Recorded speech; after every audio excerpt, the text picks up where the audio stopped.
Hi guys! Welcome back to my channel. So for today's vlog, alam niyo na kung anong gagawin natin.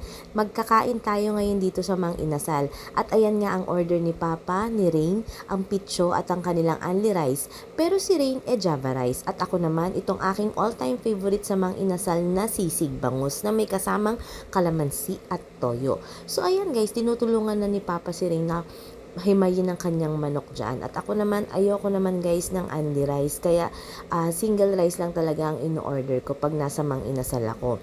Pero favorite ko guys ang kanilang only soup din. Kasi naman talagang nakakagana guys.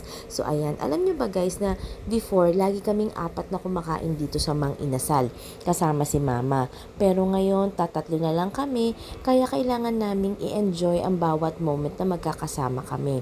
So before guys, nung nasa Manila ako, si Papa at saka si Mama lang ang laging lumalabas at kumakain sa labas. Pero nung umuwi na ako, eto na guys, tatlo na lang kami, nabawasan na ng isa. Pero ganun naman talaga ang life eh, kailangan mo lang talagang mag-move on. Well, going back to my Mang Inasal na sisig bangus, talagang favorite ko yan guys. Nauubos ko yan at minsan kapag nakulangan na ako ng kanin, pinapapak ko na lang siya.